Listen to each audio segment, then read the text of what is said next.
Buenas, estamos aquí nuevamente iniciando la unidad número 2 llamada Utilicemos Conteo. En esta unidad lo que veremos serán técnicas que nos ayuden a contar los elementos de ciertos conjuntos, ya que en varias ocasiones es importante, poder conocer el total de elementos que posee un conjunto con nada más describiéndome los elementos. Es decir, aquí lo que veremos básicamente trata acerca de estudiar algunos métodos para contar de una manera rápida. Podemos comenzar con un ejemplo. Imagínense, yo tengo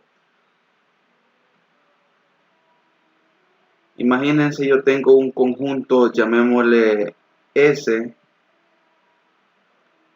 en donde en este conjunto yo tengo el número 1, el número 2 y el número 3.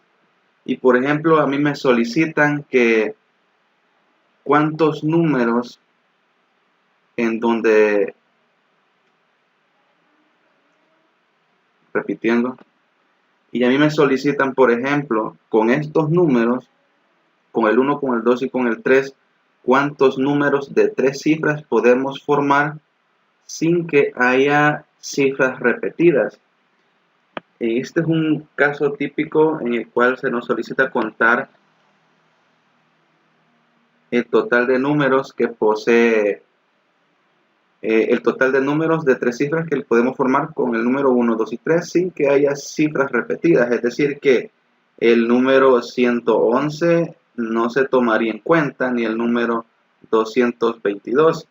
Aquí se nos está solicitando que encontremos todos los números de 3 cifras en donde no hayan números repetidos o cifras repetidas, es decir, que tampoco se tomaría en cuenta el número 113. Ahora bien, fíjense bien que para resolver este problema, nosotros lo podemos resolver haciendo una lista de los posibles números. Por ejemplo, ¿cuántos números podemos formar que inicien con 1? Si inician con 1, las alternativas que tengo para las otras dos cifras pues solamente es 2 y 3. Es decir que uno de los números que inician con 1 sería el 123. El otro número que inicie con 1 sería el 132. Es decir, nada más intercambiamos el 2 con el 3 y formamos otros números. Y fíjense bien que estos dos números, el 123 y el 132, son los únicos números que podemos formar que inicien con 1. De igual manera podemos pensar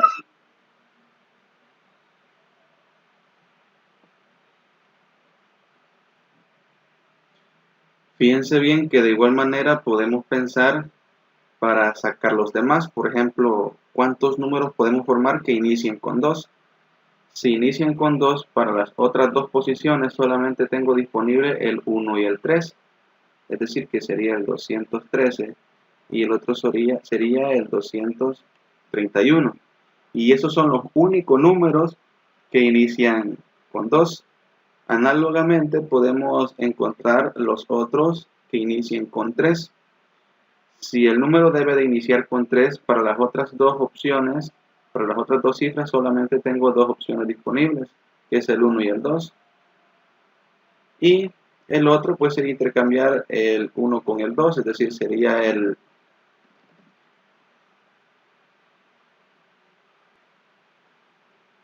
y la otra es intercambiar el 1 con el 2, es decir, sería el 321. Y podemos darnos cuenta que esos son todos los números que nosotros podemos formar de 3 cifras con los números 1, 2 y 3. Es decir, que en total habrían, hay 6 formas diferentes. Sin repetir las cifras, es decir que con los números 1, 2 y 3 se pueden formar 6 cifras diferentes, ¿de acuerdo? De lo que trata esta unidad básicamente es cómo contar sin hacer, digamos, el listado de los números como tal, ya que en muchas ocasiones eso es prácticamente imposible, debido a que no podemos enlistar todos los elementos que forman parte del conjunto de todas las formas diferentes. Es decir que, por ejemplo, para hacer la analogía, ¿qué pasaría si yo tengo los números del 0 al 9, los números dígitos, y me piden cuántas cifras diferentes puedo formar, digamos, de 4 cifras, que sean pares, que inicien 1, etcétera? Entonces se vuelve un trabajo un poco complicado, ya que es un poco tedioso estar escribiendo la lista de todos los números que cumplan con esa condición. Y por eso es que se estudian lo que se conocen como métodos de conteo, que es lo que veremos a lo largo de esta unidad. Hay ocasiones en las cuales el contar cosas se vuelve un poco sencillo, como lo veremos en el siguiente ejemplo.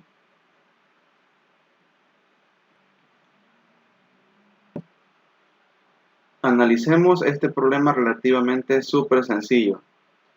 Dice, en una biblioteca tiene 40 libros de texto, de sociología y 50 de antropología.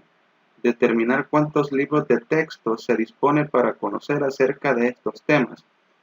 Pues en este caso es evidente de que si los libros son de sociología, sus contenidos únicamente van a tratar de ello, es decir, que no llevan de sociología y antropología.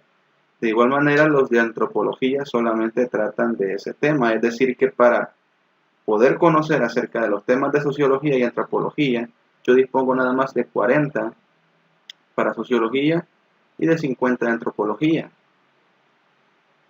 Entonces, pues parece razonable que para poder aprender de estos temas yo tengo la suma de ellos.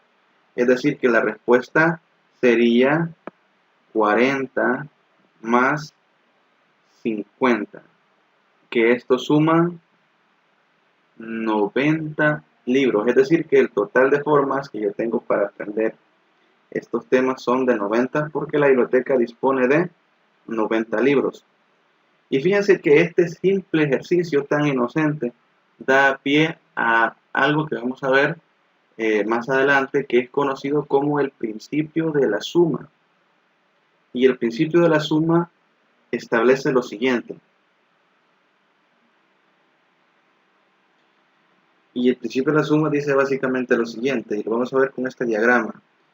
Si yo tengo un conjunto A y un conjunto B, y yo sé que el total de elementos del conjunto A es M, y el total de elementos del conjunto B es N, eso se representa así entre estas barras, se le llama el cardinal de un conjunto.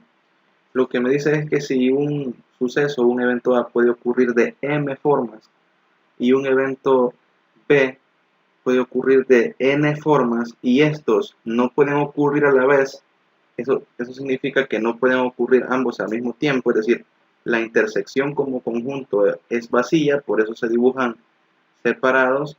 El total de formas que puedo realizar uno o el otro está dado por M más N, es decir, el total de formas de realizar uno más el total de formas de realizar el otro. ¿Sí? Esto es lo que se le conoce como el principio de la suma, que más adelante lo vamos a ver más detalladamente. Entonces, en este ejemplo es bastante sencillo notar que el conjunto formado por los libros de sociología y el conjunto formado por los libros de antropología son disjuntos, es decir, no tienen nada en común. Es decir, que si yo tomo un libro de estos 40 de sociología, nunca me voy a encontrar con un tema que trate acerca de antropología y viceversa. En los libros de antropología no me voy a encontrar con contenido de sociología, ya que si esto pasara, es decir, si en los libros de sociología me encontrara temas de antropología, implicaría que sí hay una intercepción, es decir, implicaría que sí hay elementos en común, por lo que el principio de la suma, en este caso, no aplicaría, ya que pueden ocurrir ambos a la vez. Observemos este siguiente ejemplo. En una escuela, 20 alumnos toman clases de computación, 30 de física y 7 de ellos toman ambas asignaturas. Me pregunta que contemos, que digamos cuántos alumnos hay en total.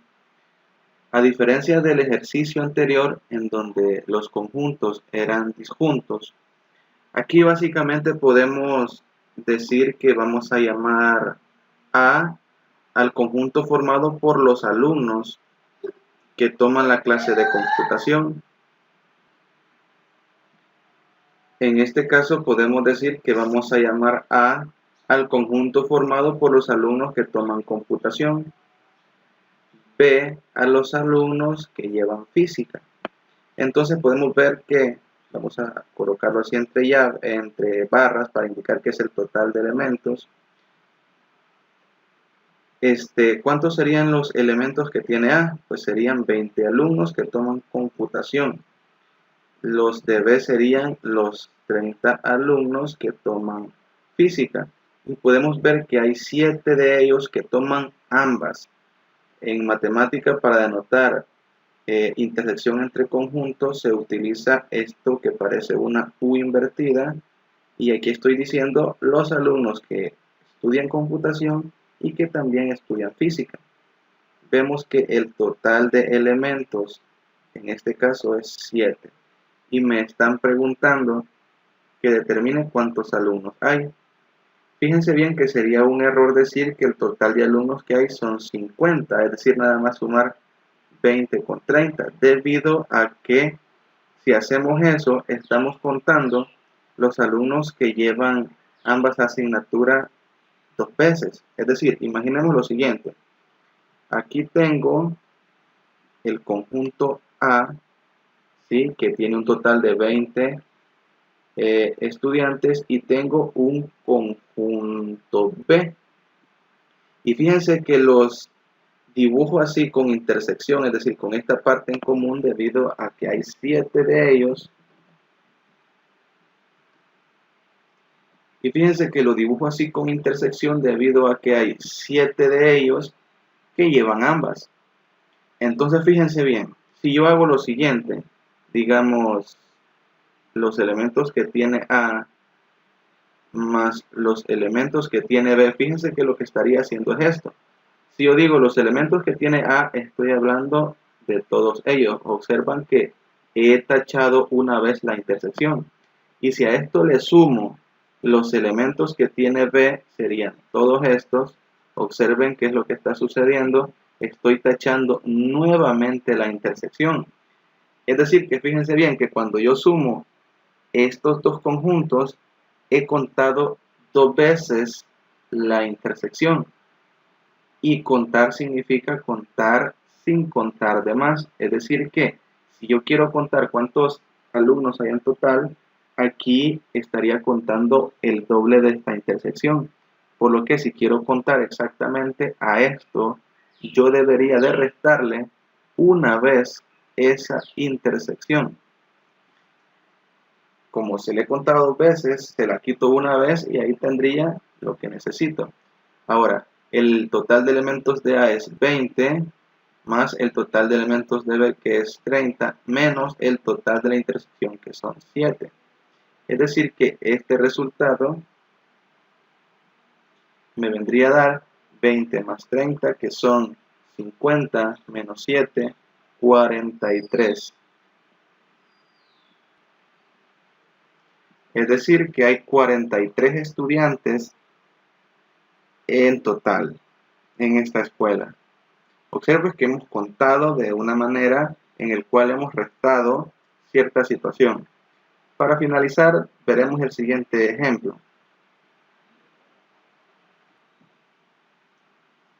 Observemos el siguiente problema y prestemos atención. De 200 estudiantes que conforman la matrícula de un plantel educativo, 50 toman el curso de matemáticas discretas, 140 el curso de economía y 24 cursan ambas asignaturas. Como los profesores de ambos cursos programaron exámenes para el mismo día, solo los estudiantes que no cursen ninguna de estas asignaturas podrán asistir a la fiesta programada para la noche. Determinar cuántos estudiantes pueden asistir a dicha fiesta. Vaya, fíjense bien que acá nos están pidiendo que contemos, están preguntando cuántos y nada más me describen cierta situación. Como solamente hay dos asignaturas del cual nosotros conocemos información, vamos a asignarle letras. Para ese efecto, fíjense bien, yo voy a llamar a los estudiantes que están llevando matemáticas discretas, que yo sé que el total de elementos de los estudiantes que están llevando matemática discreta solo son 50 estudiantes. Y 140, que le vamos a llamar a B, 140 es el número de estudiantes que cursan economía, que a ese conjunto le damos B, 140. Y vemos que hay alumnos de ellos que ambos están llevando ambas materias, es decir que el total de elementos que tiene la intersección de estos, vemos que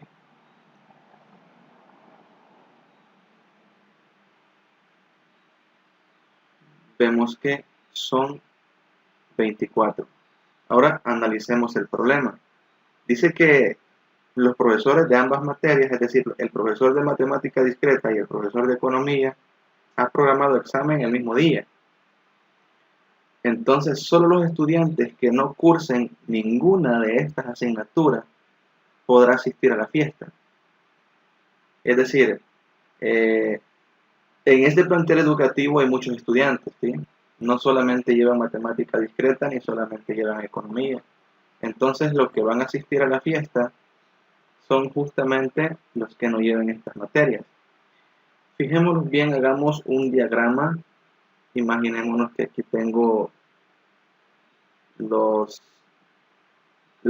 chicos, los estudiantes que llevan matemática discreta,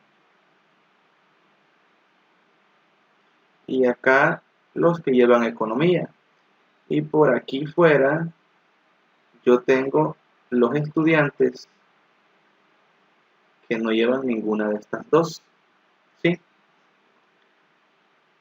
Es decir, que fuera, acá, en este espacio que estoy marcando en estos momentos, hay estudiantes que no llevan ninguna de esas materias. Entonces, ellos son los que podrán ir a la fiesta. Entonces, lo que nos toca es contar o calcular cuántos son. Estos 200 que están acá, que me lo dice el problema, fíjense bien que son los estudiantes de todo el plantel educativo, incluyendo los que llevan matemática discreta. Por lo que estos 200 que se muestran aquí son el total de estudiantes del plantel educativo, incluyendo a los que llevan matemática discreta y economía. Ahora la pregunta es, ¿cuántos estudiantes llevan materias de matemática discreta o economía? Entonces es bueno preguntarse cuánto es el total de todos estos elementos. Como ya vimos en el ejercicio anterior, esto fácilmente se calcula como el total de elementos que tiene A más el total de elementos que tiene B menos el total de elementos que hay en la intersección. Y al hacer esta operación estaría obteniendo cuántos estudiantes llevan una materia o la otra. Entonces vemos que aquí hay A tiene 50 más B que tiene 140 menos la intersección que tiene 24. Entonces, fíjense bien, al realizar esa suma, 50 más 140, y a eso le restamos 24, yo obtengo 166. ¿Qué significan estos 166? Bueno, que hay 166 estudiantes que llevan o mejor dicho, que están cursando matemática discreta o economía. Entonces la pregunta es, ¿cuántos no llevan esta materia? Pues si sabemos que hay 200 en total y hay 166 de ellos que llevan o bien economía o bien matemática discreta, entonces basta hacer la resta. De los 200 estudiantes que tenemos menos esos 166, que al hacer esa operación, pues nos da que nada más solo son 34 estudiantes. Es decir, que estos 34 estudiantes, ¿sí?, son los que están acá afuera. Entonces, esos 34 estudiantes son los que irán a la fiesta. Y aquí tenemos el ejercicio resuelto. Muy bien, hemos llegado hasta acá. En el próximo video vamos a iniciar ya concretamente con los métodos de conteo, con el principio de la suma y principio de la multiplicación. Así que nos vemos.